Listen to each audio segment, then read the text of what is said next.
Oh, I know. Yeah, dude, how did you get that fucking angle? I know, it's crazy, right? Yeah. It's massive. Anyway, hi everyone. It's Ethan and Cameo. Welcome to the 2-Minute Terminator. Yes, it's episode 36. This episode is called Ghost in the MRI Machine, in a lovely nod to the forthcoming Scarlett Johansson whitewashed Asian action movie, which is from the manga cartoon of the same name. We are going from Bing, minutes 70 to 72, 2 minutes bridging that gap, and on the other end of the line, my charming co-host, Ellie Fitzgerald. Hey, how's it going? I don't know what it is about this Zencaster thing, Ellie. Since they've started charging for it, which we haven't paid for. The quality's got worse? Kind of, yeah. I spent an entire evening last night just kind of like cutting gaps into your track and stretching out the gaps. So when you spoke, we're actually interacting with each other. Oh. You will sign off the show like about 20 seconds before I do, even though I go, well, I'm going then, goodbye Ellie, and you go, right, bye everyone. It's really weird. It's like there's a condensed time gap on your audio track. Shame on you, Zencaster. Anyway, as I said, we are back. Is it because I'm in a house where there's like 3 other people and they've all got Xboxes and they all use like Sky and stuff? Would that happen? Yes, it could be very well the problem, but I think from now on, sadly, we're going to have to switch to Skype for our shows. Oh, I've been just like Airport Minute, another great 1-minute show that's out there with the lovely Airport Min Jim. Min Jim. Every time you say that, I just hear Minge. And on that note, hit the music. Yeah. I think this guy's a couple cans short of a 6-pack. Howdy, stranger. Don't say howdy, stranger to me. Load up.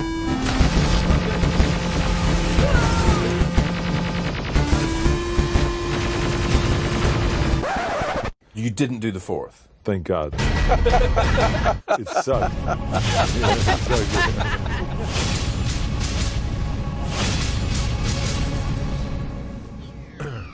Yeah. Take your gum out, Ethan, you rude radio host. Yes, we are in fact here. It's episode 36, and as I said, we are going from minutes 70 to 72. It starts with the bookends, Ethan. It starts with Pops popping his knee back into whatever, I guess, thing it needs to be popped back into. And it ends with Arnold exclaiming, "The human subjects," when he's obviously explaining to Emilia Clarke and Jai Courtney's Kyle Reese that Skynet was experimenting with different kinds of machine and, I guess, living tissue interfaces. And Ethan was doing that last night. Which is the thing they could be dealing with now.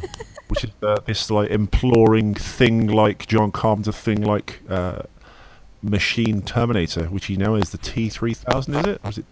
Yeah. I have no idea. Yeah, it's T-3000 because the T-1000 is that kind of big liquid spider thing that's in the T2 Battle Across Time. Was it ride / theatrical experience that was at Universal Studios, and they replaced it for the Simpsons ride. Idiots.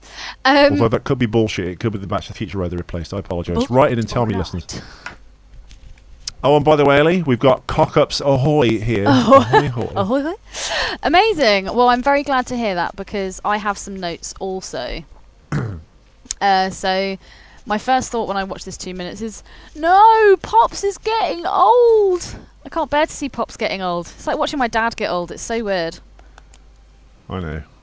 Your cells start to die. Replication. Well, it's weird. It's like, I mean, my dad is very, very lucky in the fact that he doesn't look his age. I know you'd say that he does, but he doesn't. But in the last 10 years, just little things, just like his just little things. Like my dad would never forget stuff, and now there'll be little odd things that he'll forget, and it's just like, oh man, you can't get old. Like you have to be young forever. I don't know. I kind of feel the same when I look at Arnie. I still see him when he was in Pumping Iron. He just ignores your mother. He pretends he's seen her. He's like, oh, I'll just deal with this shit. You leave Babs out. My first note on this, Ellie, is John Connor when he's talking and walking towards Jai Courtney's Carl Reese. I'm so glad that you said that. Ghosting away from the MRI machine. He sounds like he's eating a Scotch Egg. Do you not think? It's a Scotch Egg. It's got that Alan Partridge kind of, I've just eaten a Scotch Egg gaseous when I saw this, gas voice. When I heard this, my first thought was, I can't wait to hear Ethan do this impression. I thought you were smart. A Scotch Egg. I made a Scotch Egg. Can you smell gas? Come on. I thought you were smarter. I thought. Also, when he gets trapped and he goes, "I'm sorry, John," and kind of like ups the ante on the MRI machine, which, by the way, listeners, we will get to because there's plot holes ahoy all over this scene sign. Ahoy, hoy. My God, nothing can possibly go wrong. Possibly go wrong. That's the first thing to go wrong. And the truth. Anyway, let's stop quoting He Simpsons. starts turning into Vince Vaughn as his face is being like pulled away. His like neck gets like super wide and big, and he's got that big Vince Vaughn neck forehead ratio thing going on, but he doesn't have the heroin eyes. But yeah, Black, bottomless pits. What do you think about the effect of when John is walking away from the MRI scan and we see this kind of like ghostly outline? Obviously, it's all the little bits of metal being sucked back in. It's a really cool effect. well, it's every time he takes a step and pauses, there's kind of like Little bits of metal almost being like it ripped grabs off. a chunk. It's almost like a flick book, if like a guy walking, and it's like got a freeze frame of every step he took. Every time he pauses, it's like the magnets kind of hang on to a bunch of him, and then he pulls further forward. No, it does look really cool. Have you I ever like have it. you ever seen one of those? It's like kids, like it's more like gadgets. It's not really a toy. There's not really a lot you can do with it, but it would be like a piece of kind of plastic, see-through plastic, and then you'd have magnets on one side, and then you'd have like like tiny fragments of metal. So like Iron shavings, filings. that's it, iron filings, and then underneath And you'd you have a put them under magnet, a piece and of you could paper. drag it around. Yeah, that's what that Yeah. made me think of. So I'm guessing that's kind of. Well, we have said it over several episodes so far. Shh. Yeah, but this is the moment. I was going to say, Alan Taylor that directed this, who also did Thor: The Dark World, which is, of course, is another film that has its problems. He, of course, came over from Game of Thrones, TV director. Not that we should hold that against him. But I was thinking, you know what it looks like? It doesn't feel or look like a movie to me. It looks like a CSI episode. I do kind of see what you mean. It's got very I much do like know- blocking TV, blocking, and kind of very plain Is that the TV way- is that the way kind of it's like shot, look and though? feel to it. Because I always Huh? is that the way it's shot though? Because I always feel that whenever you watch films, the actual cinematography, the actual shot, always looks a bit more glossy. Whereas when you watch like a TV Yeah. series, it's a bit more. Yes, because it's like lit properly. Yeah. And it's not that this isn't lit properly. It's very kind of. A lot of it just looks very flat and not dynamic. Just the way they've placed the people in the frame and the way that it's kind of lit. I'm not sure if it's the fault of the cinematographer or the lighting cameraman, as they used to be called. or maybe the fact that the cast are pants. Yeah, there's that to it as well. I mean, there's not like they're not very inspiring actors, are they? Can they're not like. Can we just take a second though, because obviously the guy that plays John Carpenter, John Connor, what's his name again? Jason Clarke. Jason Clarke. Can we just take a second to appreciate that he would have actually had to have acted out this scene without being magnetised to an MRI scan? Well, I don't know. How would you do that? I'm not sure if he's actually in the scene or they've put him in afterwards and they've just had him like walking towards a wind machine, because that would be the best way to kind of achieve that look, I would have thought.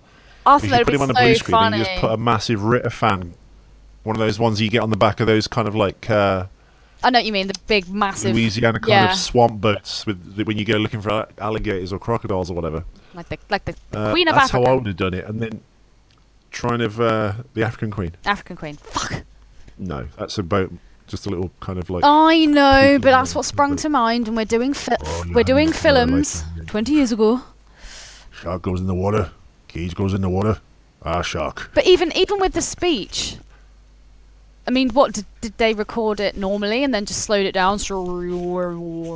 I'm gonna just believe that he had to really jauntily slow. Actually, I reckon they gave him a half-line gram of ketamine, gave it about 15 minutes, and then went right. No, because that's Go. that's helping him. I would have him act it all out really slow and just like try his hardest for like 2 days and go, oh, actually, we are doing it this way. We just wanted to like We just wanted to fuck with you.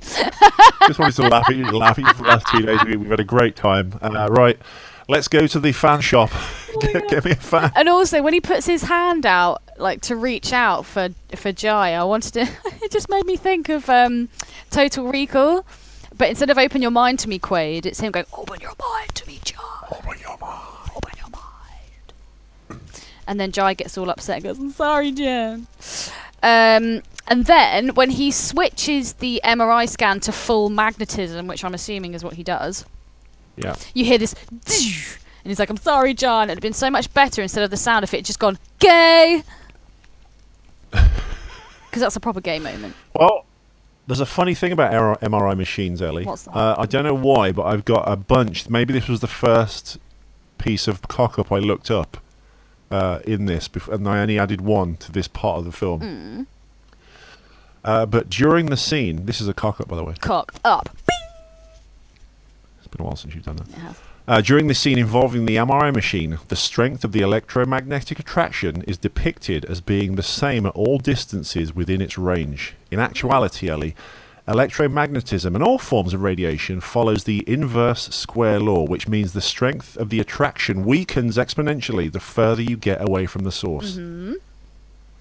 So unless he was actually glued to the thing, he could quite easily just not be like Stuck to it. ghosting across that room. He'd just go and like do whatever he needed to do and kill Just stay out of trouble.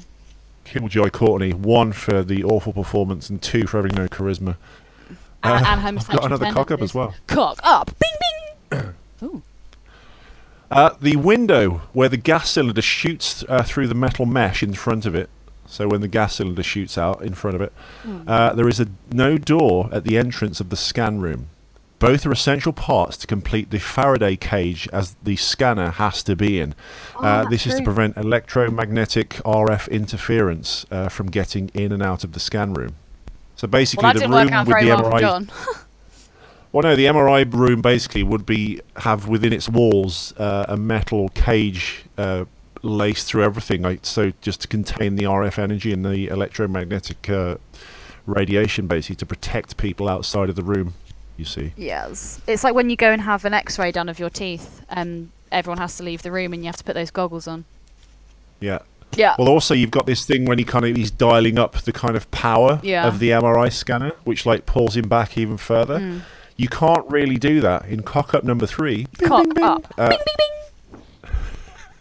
The magnetic field can't be switched back on instantaneously after the emergency magnetic field release or the quench button has been hit. That's that thing he kind of like dials up. Quench. And then he hits the stopper on the wall to get kind of pops away from it. What I want to know is, it's a little bit torturous, because why would Jai allow him to walk that far? Why not just keep it on full blast the whole time? Well, I assume like, come he to didn't me, realise John, that come he to would be me. able to kind of pull himself away. He didn't realise he'd be that powerful in order to walk away from the machine. So as he gets closer to it, he's like... Ethan. Well, also, it's that kind of like pact with the devil. He's reaching out, again, imploring his human side. He's imploring to Carl Reese, isn't it? And then he goes, "I'm sorry, John," and he just turns the dial up. Homosexual love is Now, very this strong. would not It be doesn't surprise possible. me. Well, no, it wouldn't be possible. They've already kind of switched the MRI machine off to get pops away from the machine, as we saw. Now, according to this, you can't switch it back on instantaneously after hitting the quench button. That's that big emergency stop button on the wall. It takes, Ellie, at least a day and several thousand litres of helium to be able to ramp the field back up after quench. So it takes 24 hours and a shit ton of helium to kind of get that machine working again. Yes, to get but the electromagnetic spin. Yeah, but this is 2017 and it's Terminator, so they can do Well, whatever you've got a cock up whatever they number want. 4. Cock up, bing bing bing bing. I actually had to count out on my happy with fingers it. how many times I did that. Almost all MRI scanners, Ellie, have active magnetic shielding to minimise the magnetic field around the scanner. This would make it impossible for the field to have enough strength and energy to pull John back towards the scanner when he stands as far as away as he already has in this film, basically. So many cocks in this episode. So, basically, and there's a 5th one. Bing bing bing bing bing. A CAT scanner has its scanning array rotating around the gantry during a scan similar to what is shown when the scan cover fails. The only part of that sometimes moves when using the MRI. I'm going to read that again. Yeah, I think you should. I'm like Bill Burr. A CAT scanner has its scanning array rotating around the gantry during the scan, similar to what you've seen. Okay, so that's the bed in the middle of the... Yeah. It's basically a cardboard toilet roll holder, isn't it? And it spins around the kind of bed. I've had one of these. Yeah, so have I. The only part that sometimes moves when using an MRI scanner is the patient table. You don't see the thing spinning, No, basically. you don't. You go in and you come out, and you have to stay very, very still. But yeah, I guess they've just done that to give it some kind of like Dramatic effect. dynamic visual imagery. Question, Ethan. So yeah, in short, John Connor wouldn't be like dragged and stuck to that machine. If he took a step away from it, he'd just be like fine again. Electromagnetic energy doesn't kind of like max headroom. Electromagnetic. I did it again. Electromagnetic energy is not the same all around the room. So the further you got away from it, you'd step out of the kind of like the force field essentially. I can't say digital. And after turning off the MRI machine, you would not be able to turn it on again without several thousand litres of liquid helium and 24 hours. That's really good. Well, that killed the joke. Sorry, everyone. That was really good. I love that. I think that's my favourite accent of yours. Ethan, I have a question for you. You don't like Sean Connery? He is also another favourite. I haven't changed my opinion either. What do you think is the ratio of Terminator to human in John Connor? Because when he gets sucked against the MRI scan, watch it, you see his face kind of like coming away. So I'm a bit confused as to actually the makeup of this particular being / robot. So is there human flesh? Is there tissue? Is it all metal, but it's just all in these different segments? I'm really confused. I don't know. Looking at this, I imagine he's all the little iron filings all through his body. Every cell is like that. Okay, so so what's human about him then? Well, I don't know. Initially, like you said, I think you're right. He was like a human facsimile, and that's why blood came out of him. But as we saw when he got shot by Pops in the previous couple of episodes back, the blood kind of went like that iron filings furry and like sucked back into the body. So it's quite clear that every cell is just kind of like the thing. It's like a little like a simulatory mimicking thing. So I think his body is, I guess, texture mapped, like you would like polygons on like an avatar in a computer game. You create the framework of a being or a shape, and then you kind of like put images on top of that to kind of convey whatever the thing you're trying to do. So if it's a train, you have like an oblong box, and then you put. I got layers. I'm complex. I'm complex. You still won't send it to me. You wanker. She's of course referring to Curb Your Enthusiasm. For some reason, Ellie's desperate to see all the Curb Your Enthusiasm. Well, I watched about 2 seasons or 2 series. Well, I watched a load when I was at uni, but that's when I was 18. One of my housemates absolutely loved it because he also loved Partridge, and he was like, "Oh, you should watch Curb." And I watched it and enjoyed it. Listeners, whenever most people are at college, either getting laid a lot or experimenting with their sexuality, Ellie was watching TV because she was devoted to a boyfriend who was not faithful to her. Whoops. I'm sure he was. I know, what a muggins. But my soul and my moral compass. I think I actually laughed. I was on my own yesterday before I went to bed, and I just started. I don't know what it was, but I think the last time we talked about it, it like played across my mind like this whimsical fairy tale, and I just burst into laughter. The fact that I was just being really muggy and innocent and faithful. Exactly. You had one encounter, and then that was it. And you're like, no, that's it. I'm done. I'm married. Dude, I was like in love. I know. What a sucker. There's one born every minute. Faggot. So then this makes me question. So before he was shot, we think that he was quite possibly human, and then when he got shot... No, I don't think that. Well, not that he was human, but it was after he was shot that it then triggered something in him. Triggered. Like the T-1000, each individual... No, well, in terms of, I think, his consciousness, yes, but I think his body is completely... As we saw a couple of scenes back again when Matt Smith is kind of like walking around him as his head's being taken over. That's when he was converted to... His cheek. Violence. It's exactly like the thing, I think. He got touched in his cheek and then like... Indeed. In the thing, and he takes one cell to start assimilating an entire body because it like replicates and copies every single cell. That's what's happened to this John Connor, I think. So it's retained, I guess, not his frontal cortex, but he's kind of like his front of house memory and personality. And I guess, like the thing, as discussed again, we say in the John Carpenter DVD commentary, which is over on the Blu-ray one, I think, as well. They explain if you were killed by the thing and replicated, the thing, you wouldn't know you were killed until they did the blood test. It would kind of... Yeah, it would thing out of you when it either felt threatened or it was caught. Great England. Yeah. It would like switch on, wouldn't it? Like, and like I said, an algorithm in a computer. Well, yeah, it's all in there, a bit like the... Yeah, like the stormtroopers or the clone troopers in Revenge of the Sith. They just suddenly get switched to evil. Actually, we're doing an event. This There's doll an is event switched that to you evil. probably love. There's an event actually you'd love to work on. It's in the new year, and it's going to be so decadent and lavish, and the theme is bloody Star Wars. Oh, I was going to say, is it What? is it sorority girls in heat or something? It's like, I want to be on that shift. Oh my god, I would love to put you on that shift.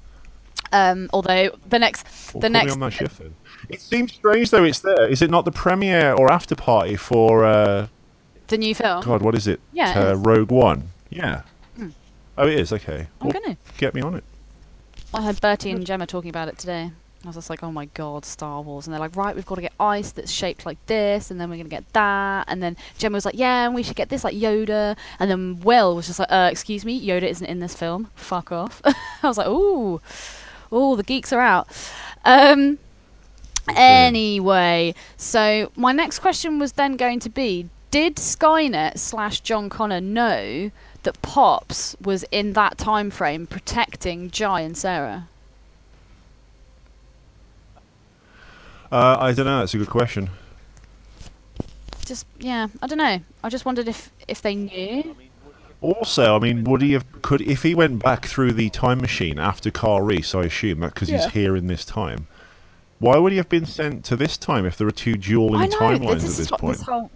Is it anyone's guess that he could kind of wind up in one or the other and go in the wrong kind of time frame? I wish I had. Well, actually, technically, if he went to the original timeline, the one from Terminator 1, he could just kill Sarah there, and none of this would happen anyway. I guess maybe. Lazy. I don't know. But who's to say? Which timeline he went into? Shit. What was I going to say? Oh, I totally lost my train of thought. That's really annoying. Oh well.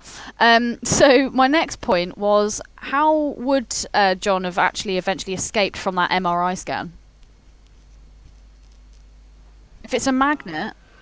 I would assume that. Well, we see at the very end of this scene, it's kind of as they're running out of the room, which we see now as he gets dragged back into the MRI machine. It's literally falling apart and bursting into flames as we speak. Within this movie's logic, he would have broken the MRI scan. I mean, the machine's seconds away from seconds away from destroying itself anyway. So he just go, whew, that was close, and just dust himself off. That's the end of that chapter, and he swings his scarf over his shoulder. Well, thank God that's over. No, that's you. And then you hear the da-da-da-da-da-da, I don't want you. My next question, which leads on nicely from does Skynet know that Pops is actually in that time frame and that he's there protecting them? How does Arnie know what Skynet have done to John? Because they're like, what's happened? Oh my god, we've got to get John back. And then Sarah goes, that's not John, we don't even know what he is. And then Arnie pipes up and goes, I do. He wouldn't know. In the second film. I'm swearing loads today. I've been so good in the last few months. That's all right. It's a PG-13 movie. You're only allowed one fuck. Well, that's two now. We just become R-rated. But in a PG, as we said before, rated movie, you're allowed one. Please do not say fuck or one bugger. Shit, I believe. Now we've said it 3 times. No, I've just said it as well. That's 4. Oh God, stop it. According to Terminator 2, if you remember, each Terminator has a rudimentary knowledge of human anatomy and stuff, and the bare bones of whatever mission they're given. But I think even like the military, it's compartmentalized. They wouldn't know the ins and outs of what the latest thing. And Skynet it's not like they've all just been sent back in time from the year 2020 or whatever. Pops has been there since the 80s. He's had to wait all of this time. Well, no, not the 80s. It was they went back to the 90s. They went back to 97 or something, didn't they? Well, I mean, you could argue that Pops could have been sent back only moments before Jai Courtney was. So he could be from that time frame, but the question still remains. If it's conjecture and he's making some kind of like mental assessment or projection based off, well, that's clearly another Terminator.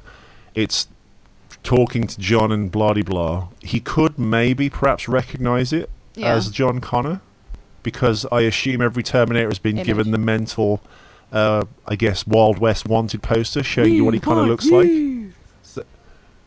So I think they'd all have a detailed knowledge of John Connor's history, or like terminate this person on site. Terminate, yeah. You know what I mean? Well, that's my job, Terminator. Yeah, we know that's your job, but like this particular guy, well, I kill everyone anyway. No, we know that. Just, forget it. Just get out. Just get out of my office. You've betrayed me. Get in the garden. Why? No, I just realised what I said. It was just such a bizarre thing to say again. When you must kill this guy. Here's a picture of him. This is what he looks like. It's just like, well, are we meant to kill everyone? You're like, shut up. Get out of my. It's like James Cameron says, as long as it's a movie, stop asking goddamn questions. Stop asking goddamn questions.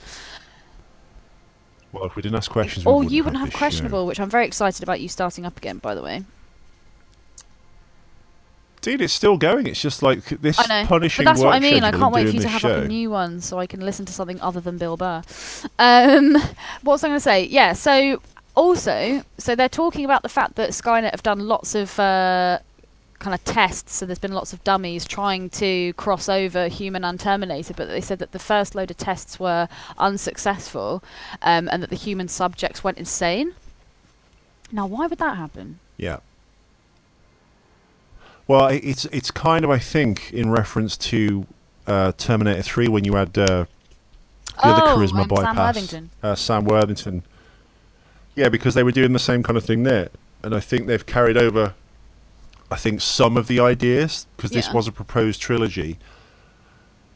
And like I said, there was that kind of like utopian ideal that Skynet wanted for humanity, which is this literal merging of man and machine, of these like genetically perfect, I guess, like this thing, a machine down to a cellular level, but like humans perfected essentially, and living in that kind of like golf coursey utopia, which was like not in the actual film Terminator Salvation, rather. But they only alluded to it because you see those kind of like silhouettes of naked people watching people. We were wondering what it was when we were actually doing the season, weren't we? Like, who are those people? So I think that's what Pops is referring to, and they said they were doing these experiments on humans, and like all the subjects went insane because of but I assume he's making an educated guess based off that, but he certainly wouldn't know what this thing was fighting. And as we will come to it near the end of the film in the big finale, he gets his ass beat like 6 ways from Sunday. He really does get served. He really does. And he does the MRI walk through his body, but we'll obviously come to that. That's about 30 episodes. Let's crack now. on. So they are all my notes, Ethan. Well, that's fine. I've got one thing to wrap up before we go. Yesterday, we did ask the question, as in the last episode 35, and it's actually the artwork. If you go on, I'm not sure if you can get it through iTunes now. You know, I changed the artwork for all the episodes, so it was each individual kind of like clip that we were talking about as the picture of the episode. For some reason, it's just decided to since I added that artwork, the new kind of banner title for the artwork, it's converted every episode back to that artwork, which is a pain in the ass. Anyway, if you go to the Facebook page, or the Twitter page, or the SoundCloud page, you will see the actual thing I'm referring to. There's a little picture of a man in the hospital waiting room, basically watching and on his phone, and as Pops and John Connor. They thought that actor was Robert Patrick doing this like very sly, super like Easter eggy cameo. Now, it does, I know. Oh, apparently it's not, though. It was thought that Robert Patrick, who played the T-1000 in Terminator 2 Judgment Day, would make a cameo as the man in the hospital reception area in the fight between the Terminator and Pops. Although that is 2 Terminators, forget it. He's seen talking on a mobile phone. However, Robert Patrick confirmed that I am not in the new movie. Patrick turned down the opportunity to return to the role of the T-1000 because he felt he wanted to leave his performance in Terminator 2 Judgment Day alone, and that it's a standalone performance, and felt due to his age he wouldn't be able to do it all the physical work, look young enough to be that kind of like T-1000 young Terminator. Yes, remember them at their best. For time, because like, don't go out like kicking and screaming and, you know, just begging. He also had a bad hip, so he didn't want to appear. But where could you have worked you suffer from, is it, Ethan? The size of your gluteus maximus, Jesus Christ. Your arse carries your hips and your legs. The thing is, the size of my headius maximus is like, I don't know, I've got the worst, weakest neck ever. It's that huge head that's... I know.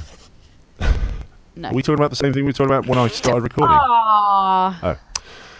Yes, anyway, If you want to listen or watch the clip as we discuss it, you can go to the 2 Minute Terminator on YouTube page, and you can actually watch Mystery Science Theater 3K style, as I say, ad infinitum.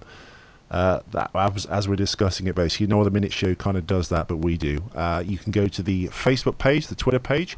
On the Facebook page, of course, you have the greatest collection of behind-the-scenes clips and stills and all the kind of Terminator-related imagery, from the toys to the kind of actors and stuff. Linda Hamilton's twin sisters, the whole album devoted to her. That's how deep we go.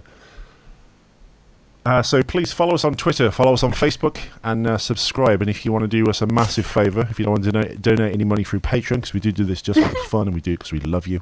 Be you a sour or not. Please leave us a lovely review. Open your iTunes page, and please leave a star and a review. One. Just say something about the show. 5 is better than 1. 5 stars. Leave 1 star. Just give us a response. Make contact. And my God, Spalding, where the hell have you gone? Oh yeah, he's on a I told you he's on some like CIA. he's probably like smuggling heroin out of like shit, Cuba. yeah, Castro died. Dead. I think Spalding is the reason that listeners Trump came to power and Fidel Fidel Castro is dead. No, I think because Spalding has assassinated El Presidente, because he's off Castro. I think now they're like, all right, this guy's solid. He's got the gig to get. I wonder who he voted for. His phone's going to ring in like 2 days' time, and he goes, "The swallows are flying south." I was going to say that's the trigger. Trigger. That just activates him. The last thing I'm going to say, I saw there's the most amazing book in the downstairs toilet in the house I'm staying in at the moment. And I was thinking to myself, there's no way that book would be able to be released now, and it's called Why Girls Can't Throw. I think it's probably only about 5 years old, but it's so nuts. Like how, I mean, dude, you could not publish a book like that now and say Why Girls Can't Throw. You couldn't. That's literally 5 years ago. God knows what's going to be happening in 5 years' time. It's not really about Ethan, how women what can't they do complain things. about It's isn't really what they're complaining about. It's a completely different. They just moan because just the they intonation. want to moan. Yeah. They've got a minge, so they whinge. But yeah, I don't know why I mentioned that, but I thought I would throw it in there. Bit of odd trivia. Well, we're certainly glad that you did, and we're certainly glad that you tuned in. Thank you, listeners and viewers of our show. We do appreciate it. We are trying to get out 5 shows a week, but due to punishing work schedules, as we said, we've got all these crazy events coming up, including, apparently, the Rogue One Star Wars party. So we'll let you know how that went and what Ethan could steal. Oh my God, do not get caught. If it's not nailed down, steal it. And if Take it's two. free, take 2. That's my life motto. And you're free to use it, listeners. Thank you all for listening once again. We shall return tomorrow with episode 37 on Wednesday, and then we're probably going to take Friday and Thursday and Friday off because I'm bloody working, and so is Eleanor. 2 different cities, 3 different locations. This show does go on, though. One 2-minute Terminator. Hasta la vista. Baby.